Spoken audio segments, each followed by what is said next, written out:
Hello, and welcome to Toastmasters in the Community. I'm your host, Fran Okeson, and with me today is Roddy Spear. Now, Roddy, you've been on the show about three times. You came on with all the past district governors. Right. I think another time before then when you talked about your family. Right. Is this your third, or was there another one that I've forgotten in my dotage? Yeah, once I spoke in praise of my mother. Ah, okay, very good. So this is your fourth time on the show. I think so, yes. And you're going to be coming on more and more as you have more and more things to share with us, correct? Yes. Okay, I would like to thank our crew. I'd like to thank everyone who's in the studio today because we are missing a few key people, and that's what makes it so fun and so rewarding when we live through an episode like this. I hope you'll all enjoy the show. All the clubs in Area 64 on Staten Island are looking for members, and at the end of each tape, we're taping 2 shows today with an intermission. At the end of the scrolling of all the names, you'll see my contact information. Just get back to me. If you're 18 years or older, please give us a call if you'd like to come to a meeting and see what Toastmasters is really all about. So let's just get the show started because it's going to be a very long day and it's supposed to be raining most of the afternoon, I guess. So I guess I'm going to start. I'm doing a speech based on when my glasses broke at the last meeting. I haven't gotten my new glasses yet. When education is fun, everyone learns. And I'd like to start by this. When I was a little girl, I lived with my grandmother. And when she became seriously ill, she and I moved in with my aunt, her sister.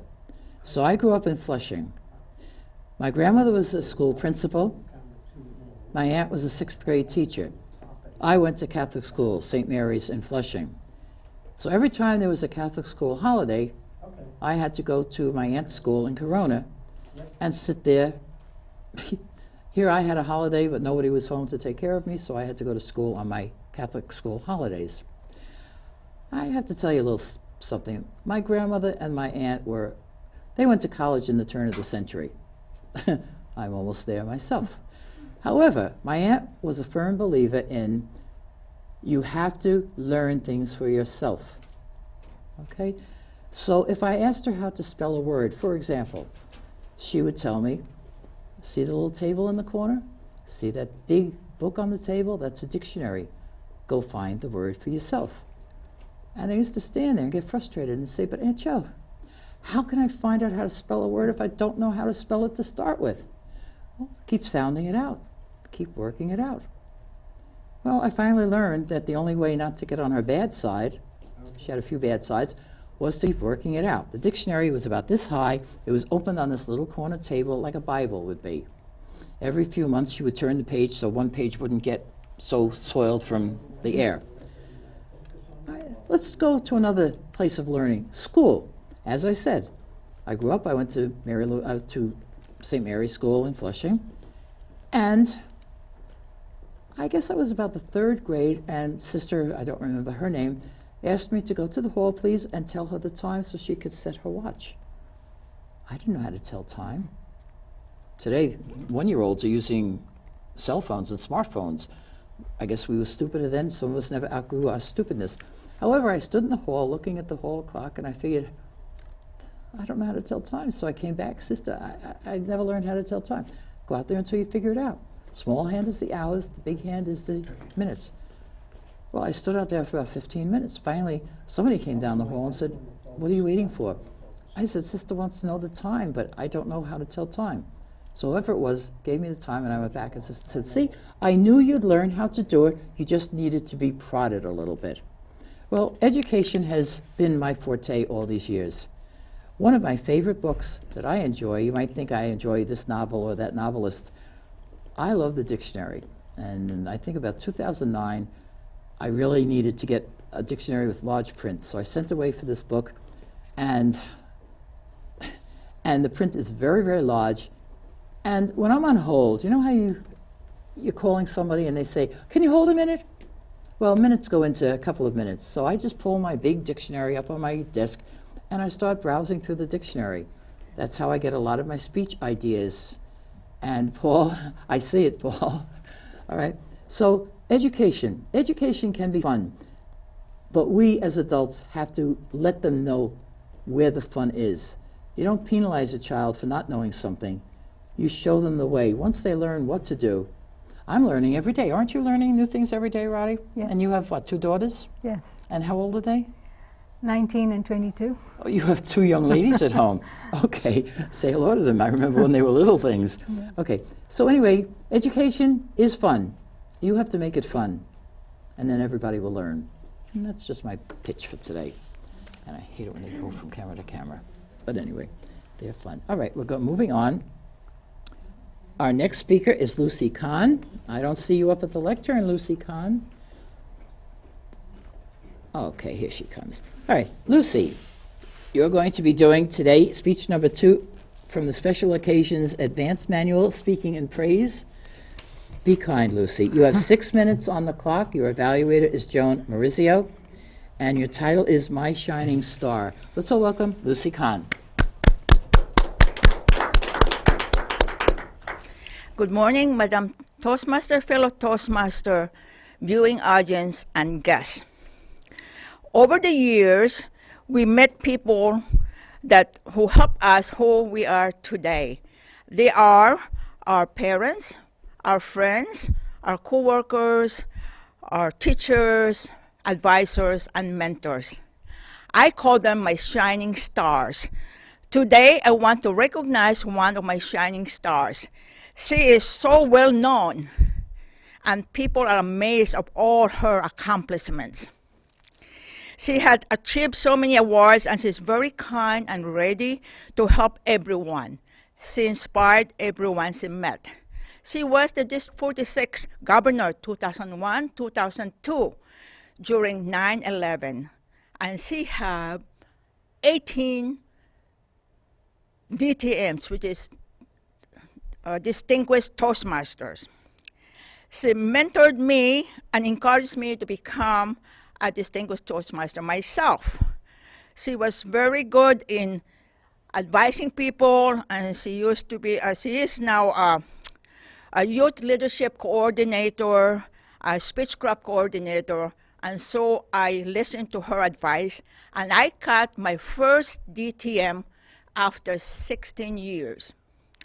After I got my first DTM, she encouraged me to get another DTM. So I got my second DTM. Just looking at the lighthouse on her desk, it really helps me become inspired. It's really inspiring me to get a lighthouse. And it symbolizes a guiding light that shines so bright that everyone could follow to be the best they can be. She told me so many inspiration stories, and I want to recognize her today for being one of my shining stars. She is my friend, my teacher, and my mentor. She is no other than our host, Fran Åkesson. Fran, thank you for what you have done. You are my shining stars, and also, most of all, happy 20th anniversary for being Toastmaster. And I wanted to give you my gift to help you shine the light.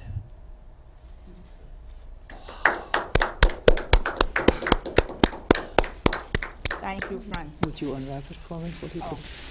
Thank you so much, Lucy, you sweetheart. Oh, my Lord. Oh, Lucy. Lucy, that's beautiful. Thank you so much. It is a lighthouse. I see that.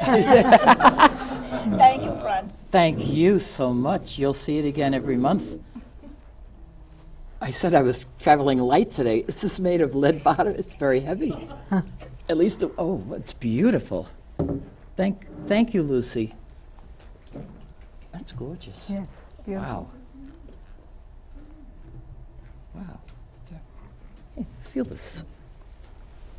And then why don't you put it on your side of the table? Okay. There. Isn't it heavy? Yes. It's beautiful, though. Wow. Not too near the edge, though. Thank you.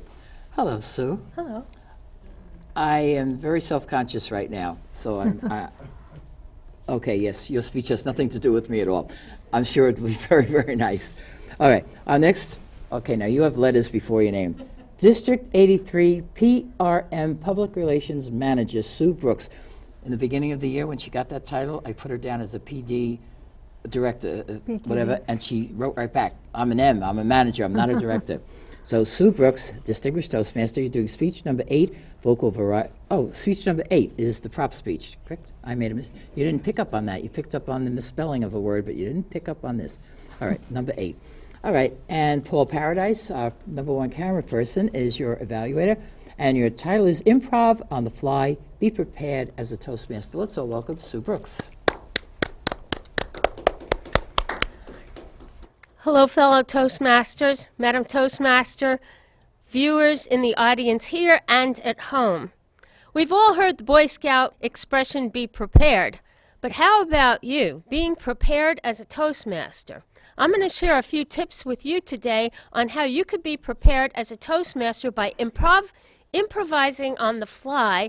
And you could not only use these skills in your Toastmasters meetings, but perhaps think about them beyond the meeting and in your daily lives.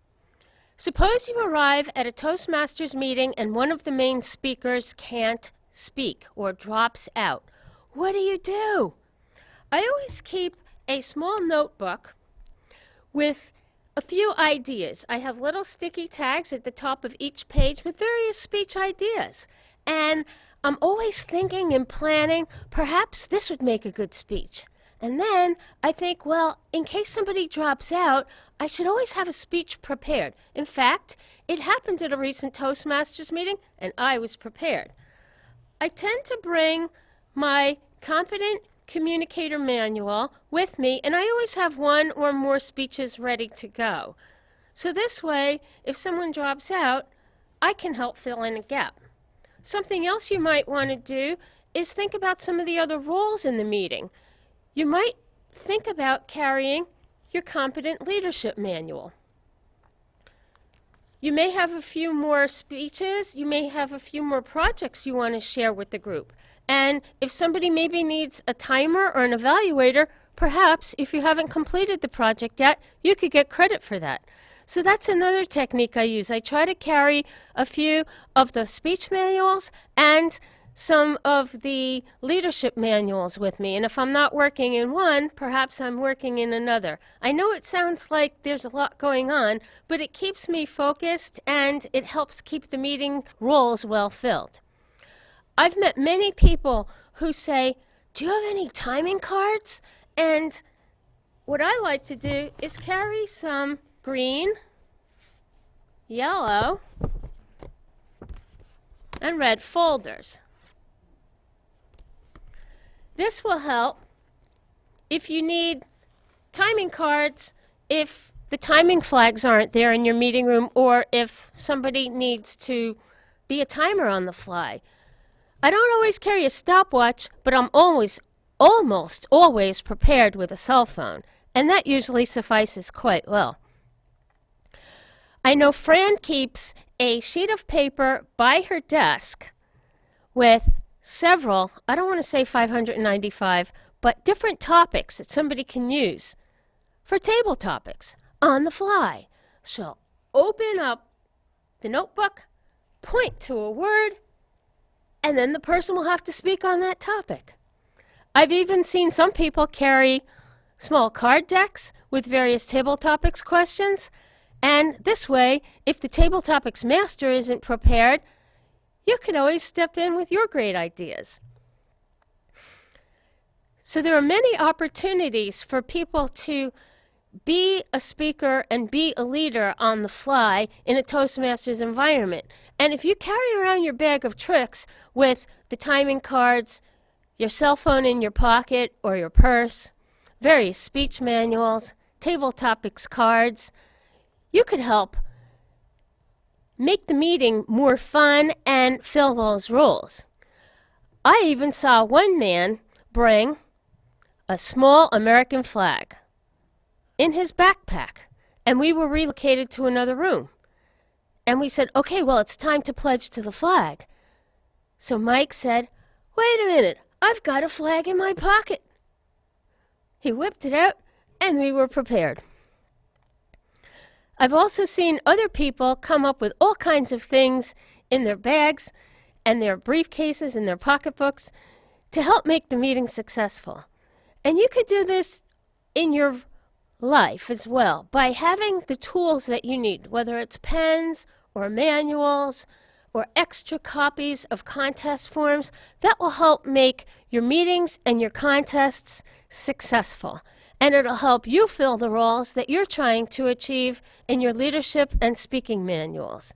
I've even seen people come in with educational modules, the ones that go for the 10 to 12 minute range. They even have a printout in their bag. And if some speaker or two doesn't show up, they say, I can give an educational module. And the meetings are a success. Madam Toastmaster. Thank you very much, Sue. Thank you. Did you ever see my list of those 320 No, speeches? I haven't seen those. I'll send it to you. Yeah. Okay. Very good. Our next speaker is sitting up front with me, Roddy Spear, who is the past DTM, but you only got one DTM. Don't you want to get up in the, you know? I'm on the verge of my second. I've just been lazy. I'll finish it you're this far year. from lazy. But, okay, and you're past district governor and of District 46, and you are a past PRA, a past regional advisor. All those initials. But the most important one, do you know what the most important one is? No. MRS. I caught you. I just thought about that now. I figured I'd play a little game with you. All right, you're in the advanced manuals today. You're doing speech number 5 from the Persuasive Speaking Advanced Manual, The Persuasive Leader. We've given you 8 minutes on your time, and Lucy Kahn's daughter, Annalene D., is your evaluator, and your title is Take the Next Step. Let's all give a big hand to Roddy Spear. Do you see the progress you've made in your self-development after joining Toastmasters? Toastmasters has made a huge difference in my life. Toastmasters has not only helped me improve my communication and leadership skills, but also improved my self-confidence tremendously. Growing up, I was a very shy, quiet child. I grew up in Lagos, Nigeria, in Africa. My family moved there when I was 3 years old, and I had a wonderful childhood.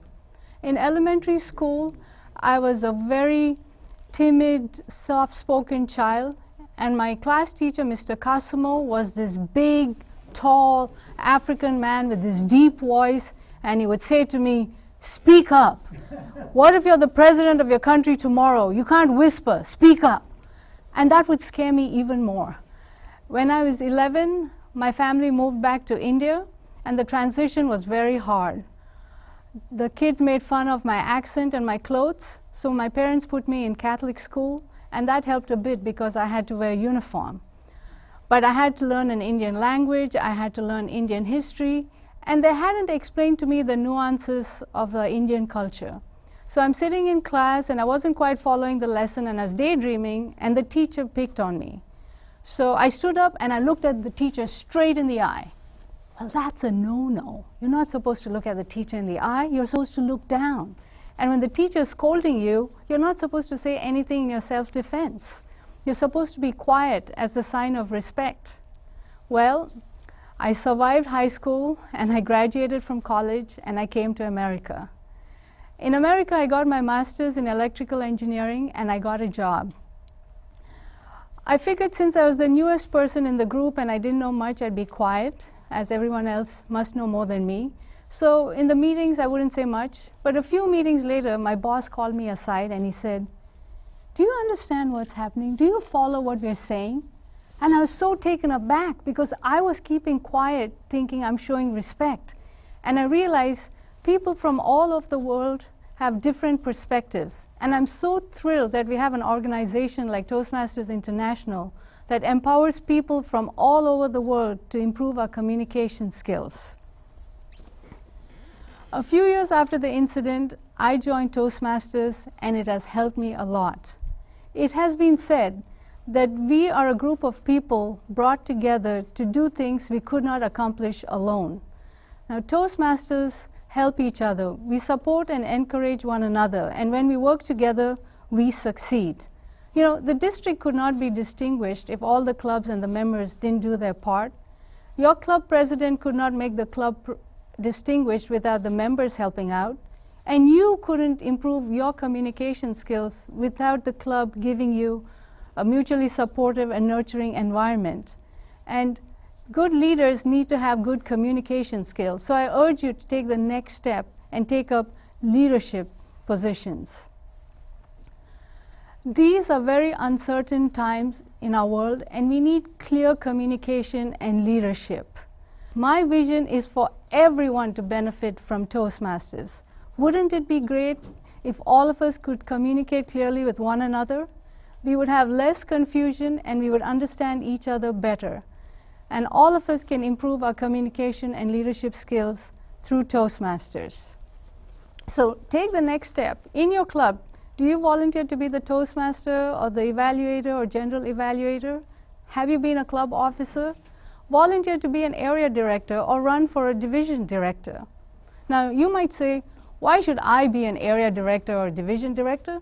Well, there are many reasons, but I'll say a few. First of all, Toastmasters gives you training for every role, and you can use these skills not only in Toastmasters, but also at home and at work.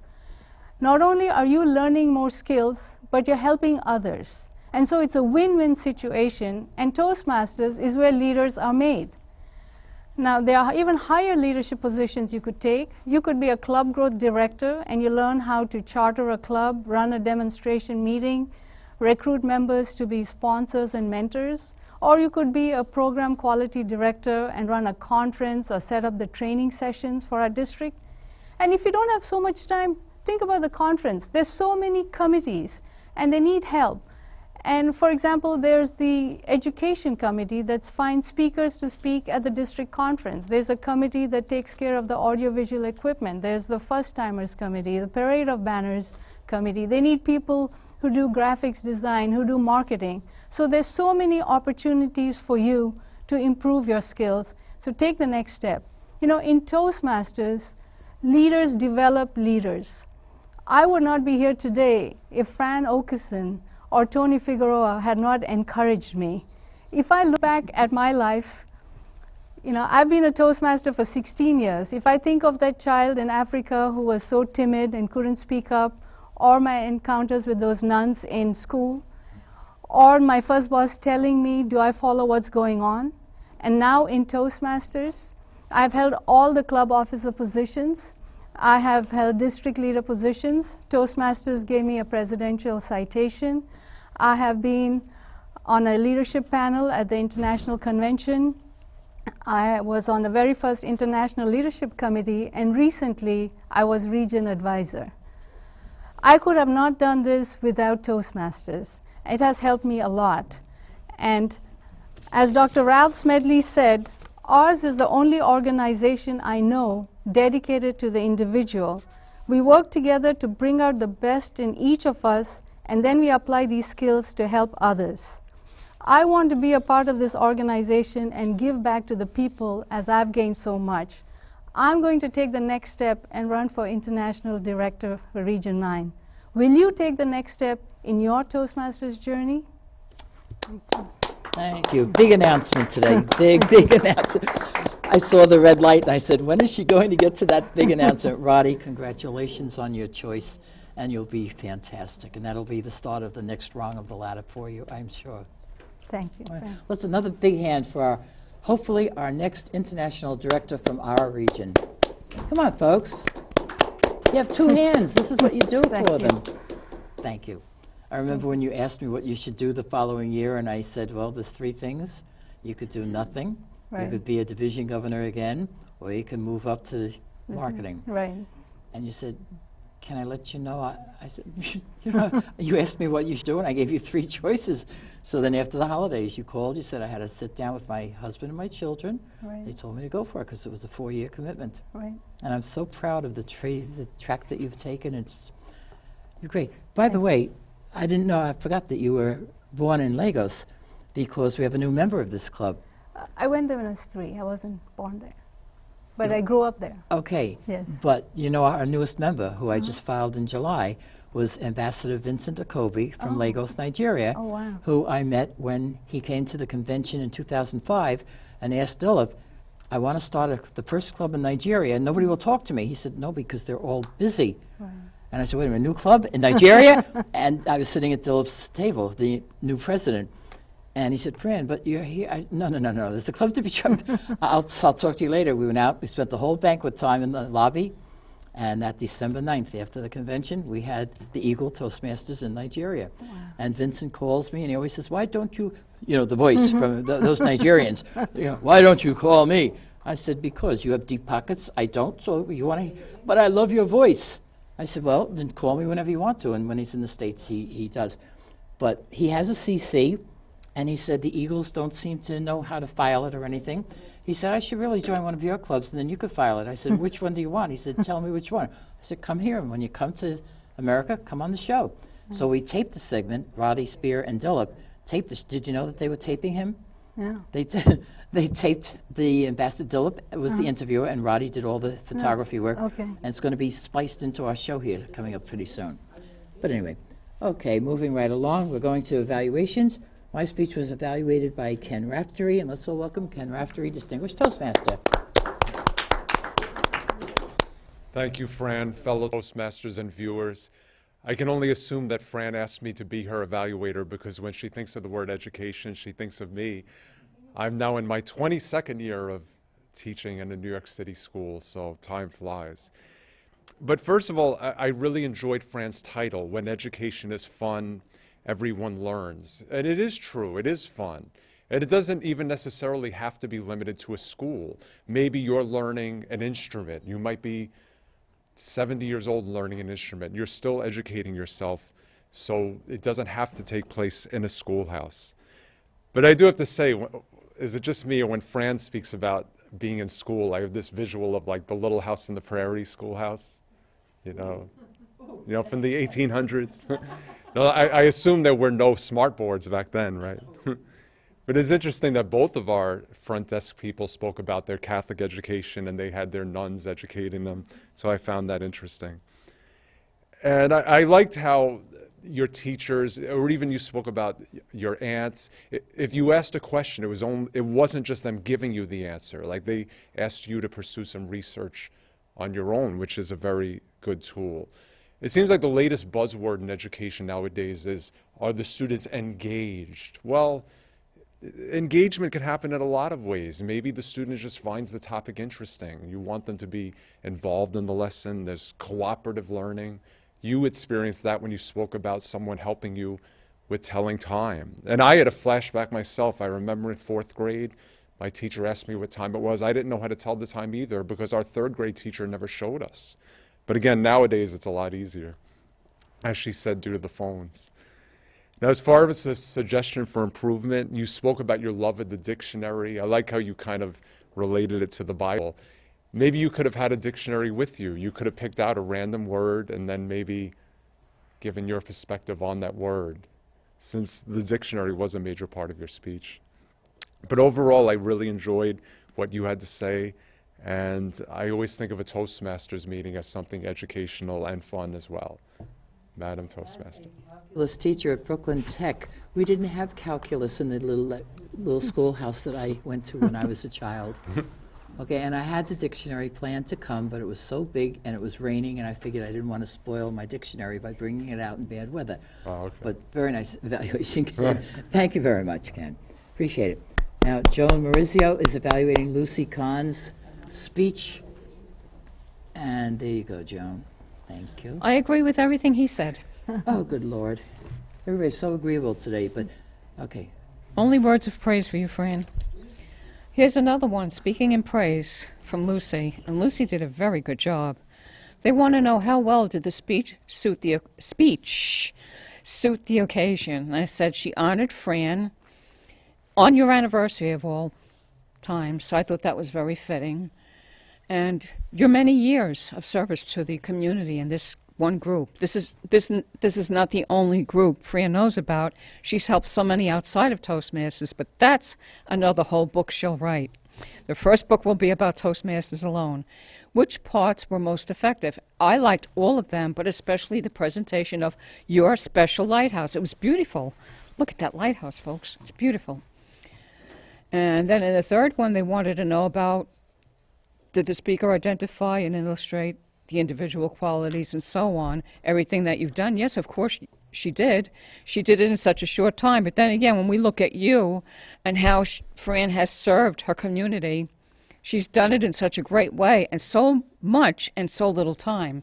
That's the strange thing about it. And Fran reminds me of the Energizer Bunny. I always think of Fran, when I see the Energizer Bunny, it brings Fran to mind because of all she does. Her individual qualities and accomplishments were brought out in the stories that you told about. And you had wonderful memories that will last a lifetime. I didn't get to actually write this in the book, but the last two questions, could she have done something differently? No, maybe she could have made the lighthouse 3 times as large, but then Fran would have had to have a truck carry it home for her. And what did I like about the speech? As I said before, everything, but especially beautiful was this lighthouse. So I congratulate Fran. She deserves it all and then some. Thank you. Joan, I see that we're having trouble with the lights. Do you need these cards, please? No, it's okay. Well, the lights are on and off and on and off, so, but I do have the 3. If anyone needs the timing, you just have to go and sit up nearer to the front. Hello, Paul. Hi, Fran. Paul, you're evaluating Sue Sue. Brooks's speech. It was speech, Get Comfortable with Visual Aids, and the title was Improvising on the Fly, Be Prepared as a Toastmaster. I thought Sue gave a very impressive speech, especially if you're in this club as a Toastmaster. And I think I've learned so much from her speech. And even today, I felt a little guilty because I didn't bring my manual in today. I did not have a prepared speech, but the only thing I did right today was I brought in a check to pay my dues. And of course, thank you very much, Fran. But I've committed most of the errors and learned myself through experience, through Sue's speech. I think the best thing that I have learned, in fact, it was just about a year ago when I came to Fran's came here, there was a hurricane, and I was sitting at the table because the person had not come, and I said to myself, I know Fran is going to ask me to give a speech, and I wasn't quite prepared. But when Fran turned to me and said, could you give a speech? Yes, I was prepared to give a speech on product counterfeiting because I was just about to have a novel come out. And yes, I stood up at the lectern and I gave not too bad a speech. A few months later, I come from the Miles Square Toastmasters Club. We normally give 2 speeches. Now, can you imagine, we showed up on a Monday night and no one was going to give a speech. So I had been thinking about giving a speech, and I stood up at the lectern. I volunteered to get up a speech. I didn't really have it prepared, and the title of my speech was Komodo 9 versus Nakamura, and it was on chess. So yes, I gave a speech. It went over about 9 minutes, but it was a big success. So yes, you can improvise and give a speech when you want to. Thank you very much. Thank you very much, Paul. Appreciate that. And now Roddy's speech. Annalene, are you prepared to give Roddy her speech? Are you there? I can't really see. Yes. Okay, why don't you come up and give her your evaluation? You don't understand. Up here, we're blinded. We can't see anything back there. Thank you, Madam Speaker. Okay. Thank you, Roddy, for your speech. I think for your speech, it was really excellent. Taking the next step, I think you really went into your soul and your whole purpose in this organization, and I think it really helped us want to be part of it. I think it was great the way you really expressed your past experiences, your challenges in your life, and I felt the same way coming from another country, not being able to communicate very well. And yes, I felt the same way as you did, which you stay quiet out of respect, so you don't want to voice your opinion because it comes out wrong. But you learn in life that you do have a voice and you can respectfully give your voice and your opinions, and you can be able to communicate effectively, which is, thank God, there is Toastmasters International, which I'm so thankful for, with my mom letting me join in here and being surrounded by beautiful people who help you to communicate and learn how to voice your opinions effectively. So I think she did excellent with it. Her body language was clear. I was feeling the compassion and the passion to want to be part of this organization. So yes, take the next step and be part of us. Thank you.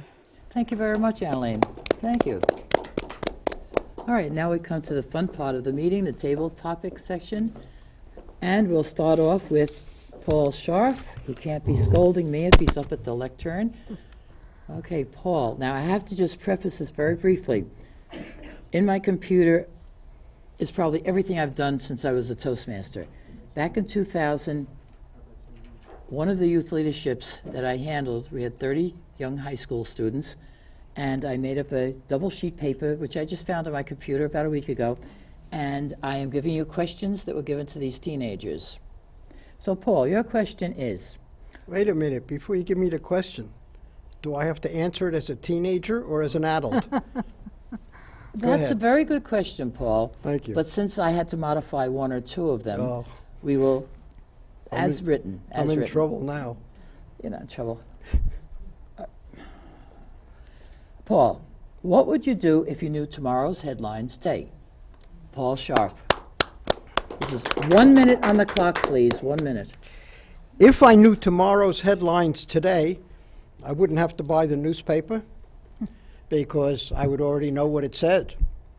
Therefore, I would probably be doing something else tomorrow for today, or today for tomorrow. Something like that. Knowing tomorrow's information today would allow me to have a lot more time tomorrow to do what I might have done today, because tomorrow I know what is happening, so I can do what I have to do. How does that sound? The kids didn't have that much trouble, Paul. Well, I was answering as an adult, not as a kid. Kids That's know all a right. lot more. Next time, Thank you maybe very we'll give you a much. kid's question that you can answer like a child. Great. Goo, Thanks. goo, goo, goo, mama. Thank you very much, Paul. Okay. All right, this is the first one. I'm going to bring some necks in the back corner down there. Paul Paradise, where are you, Paul? Come on, question for Paul Paradise. There you go. Watch the program. You have to know when you're due up. I'm sorry. This is a nice question, Paul. Okay. And you are a gentleman of mature years, so that's the way you should answer it. Paul, as you grow older, would you rather be healthy, wealthy, or wise? Paul Paradise. Thank you. Well, I very definitely would like to be healthy. And I base that on the fact that my mother we just celebrated her 90th birthday. And she's definitely healthy. And her mental capacity is doing very, very well. And I think that's the key to everything. Wealth comes and goes. And that's what I hope to be when I reach her age, God willing. Thank you. Thank you very much, Paul. Okay. Isaac, our director today. Is Isaac coming up, please?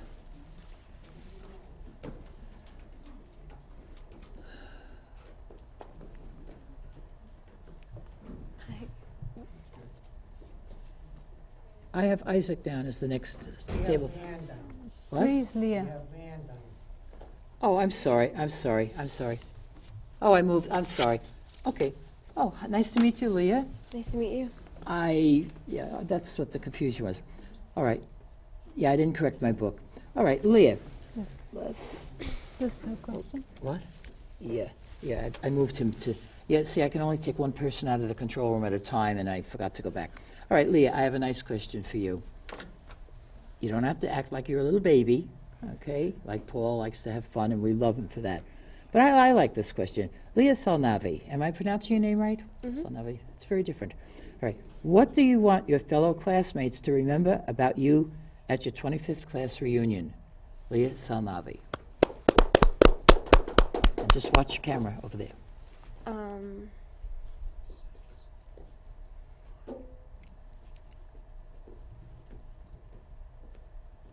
That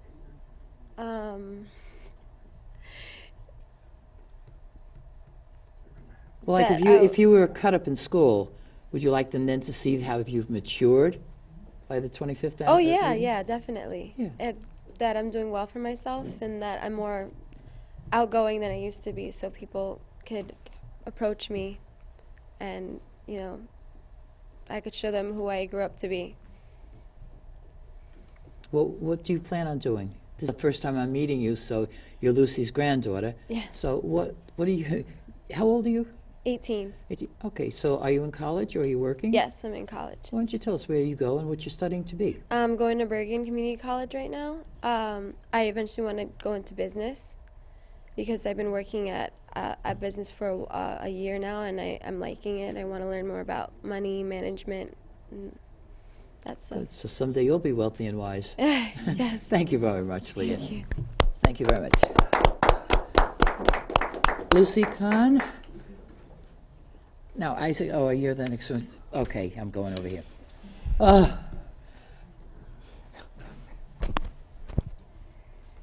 Isaac, nice question for you. If you could go back in time, how would you change your life? Isaac Galvinovich. That's actually an interesting question. Thank you. And I did think about it, like, contemplating here and there. What would I change if I can go back? If I could go back? And well,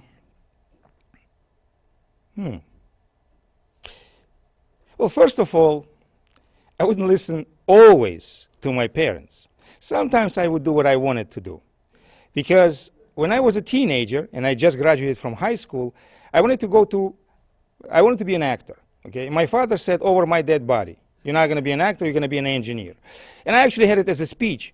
I was telling about my dreams and how I was a good son and I didn't argue with my father. I would have argued with my father, yeah, a lot.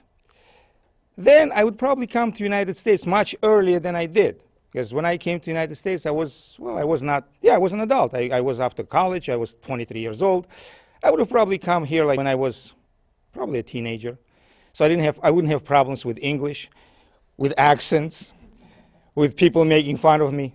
Forget about time. We have plenty of time, so I can indulge a little bit. And what else I would change? Probably not much. Not much. We all make mistakes in our lives, but then we learn from these mistakes. And if we can change everything, it's not going to be our life anymore. I guess that's about it. In November, when a lot of our crew is at the district conference, you can make a speech on the November show because Pat will be back. I'll think about it. You can make it. The Ken has a capital C. You can make a speech on the next show. Thank you very much. I guess I'm making a speech on the next show. I guess you are. Thank you very much. Thank you, Madam Producer. Okay, Isaac. I know. When Isaac came into, I guess it was the Smedley's meeting, and he said he wanted to join because he was in a club in New Jersey. And I said, what is your name? Isaac. And I said, oh, what? Galvinovich. Well, we were asked to mentor a club over in Jersey a few years ago. And I went to his house, and then he drove over the bridge. And somebody at the meeting said, and what is your name? And he said, Isaac Galvinovich. And I said, excuse me, what? He said, Galvinovich. I said, all these years I've been saying Galvinovich? He said, because people can't pronounce Galvinovich. I said, you thought Galvinovich was any better? But you get used to accents. I love people with accents. If I can understand half of what they're saying, that's fine with me. Lucy, we've had so many changes in the last 15 hours that I just didn't want to write everything all over again. All right, now, because Rachel couldn't come, you have her question. So, if you could have a personal logo and everyone who saw it would know it was yours, would you describe your logo? Lucy Kahn, whose daughter and 2 grandchildren are sitting in and husband are in the audience. This is the Lucy Kahn, etc. show today. If I want to have my own logo, I'm going to have a starfish. Because I believe that being a starfish, it seems to be, I have the story about the starfish that you can make a difference even if you only throw 1 starfish at a time. So I think the logo for starfish is best, and also it also symbolizes the star, that my shining star, just like you, Fran. So good Lord. It's really nice to have a logo. Thank you. You're making me blush, Lucy, and it's not even sunny out. Thank you very much, Lucy. You have to stretch it out. We do have time. That's all right. You have your question coming. Never mind. You have your question. I know, Paul. I know. Paul, I know. But Roddy's question had to stay covered. I didn't want to give her any. All right. Roddy Spear. After the show is over, please, everyone, remain in your seats. Please do not leave this room. Roddy, what would you do if... Oh, I thought I asked... You know what? Am I stupid? Okay, let me go to something else. I had that question on for two people. Let's go to the second show later on this afternoon, and Roddy, I will find a question for you. Okay. Oh, all right. Let me just see. Okay. All right, I'm going to give you this, and in between the shows, I'll come up with another question for that person. No, I can't ask you this because I know the answer. All right. Just give me time. I know we have some time. I could give you Ken's question, but I don't know if that's appropriate for you. All right. All right, let's, don't tell me what I know. Tell me what I don't know. I'll give you Joan's question. Joan, I'll give you another question this afternoon. Where were you going the last time you got lost? And don't tell us about the last time you came here, please. I know the answer. But you can if you want to. Okay, what I realize nowadays is that if I'm not paying attention, I just go on autopilot. So if I'm going on the parkway, I start heading to work if I don't pay attention. So once we had to go to a friend's house for a barbecue, but I was on the parkway, and then it was just autopilot, and I was just off to work, and I was near work when I realized this is not where I had to go. So I have to be more alert. And I know in recent times Google Maps is very handy. If there's traffic, it reroutes you and it takes you where you need to go. So it's best to just put the address in there, because otherwise if you're on a familiar road to where you normally go and it's also the way to somewhere else, you end up going to where you go by habit, and that's what happens. I know. I haven't driven in about a year, and I went to one meeting, and Peter sat in the car, and I was so frightened driving just about 15 minutes from my house to this meeting, the morning club, and I just kept saying, where do I turn? He said, Mom, when you get to the corner, it'll come back to you. Come back to me. I was in a panic both ways. So now he said, you're going to drive. Yeah? He said, you're going to drive. I'll be in the car. You're going to drive. It's when you can't drive for a while, it's the car. You know, unbelievable. But anyway, I have a nice car. All right. Yes, Paul, we have time. I wish I could see somebody back there. All right. We have, okay. Somebody, Paul's got his jacket on. He wants another question. All right, Paul. All right, Paul. All right. Okay. All right, Paul, keeping in theme with you before, okay? What did you like best about your college? Paul Scharf. Whoever wants another question, please just get up and stand in the dark over there, please. I'm glad I What I brought this. like best about college, people are going to think I was crazy, but what I liked best about it was the fact that I was there for such a short time. I actually didn't go through the full 4 years. However, I did get an associate degree. So I'm proud of that. And the 2 years that I was in college was pretty interesting. I took some business courses, and that helped me. I believe that college is really an interesting place to be if that's where you want to be. Of course, if you don't want to be there, then it's not very interesting. So the business courses were okay, but that gave me the opportunity to leave sooner than later. So my 4 years of college was actually 2, and it was interesting. Good for you, Paul. Thank you very much. Is there someone else standing there? Because I just found a question that, and I have facts about the answer to this. All right, Ken, thank you for stepping up to the plate. I appreciate it. Ken, what's the best way to eat a lemon? Ken Raftery. Thank you, Fran. That's a tough question to answer, because does anyone really eat a lemon? It's just something that you might use as a garnish, etc. People don't really eat lemons or limes, right? In fact, I really don't, I guess I'll segue here. I really never buy lemons and limes. See, one of the issues I feel, if anyone wants to give me advice after I get off, I'll be happy to hear it. Let's say once you slice off a piece, like what do you do with the rest of it? Because it would start to go bad. So I try to avoid, even tomatoes, I don't buy them like for the same reason. Unless I'm using the whole thing, once you start slicing it, it would start to decompose rather quickly. So I guess the solution is maybe stick with canned foods a little bit more. Frozen will do the trick as well, because I worry about spoilish. I'm spoiling. I don't think I've ever bought a lemon in my life. So Now I know what to get you for Christmas. So you can practice and do research. All right, let me just tell you, I went to a big meeting over in Jersey many, many, many years ago when we were all part of District 46, and somebody got up to make a speech and broke up, couldn't talk, was stuttering, stammering. I don't remember who it was. I just know that one of the kibitzes in the audience asked the fellow to bring in a plate of lemons, and all she did was put the lemon up and sucked on it, and the speaker couldn't talk. You can throw somebody right off there. It works, because people cannot look at you without them having saliva gather in their mouth by watching you sucking a lemon. So if you want to be real nasty, that's one use for a lemon. What can I tell you? Oh. Lemon. People who do eat fish, and I'm a vegetarian, but people do put lemon on fish. It's very common, don't you?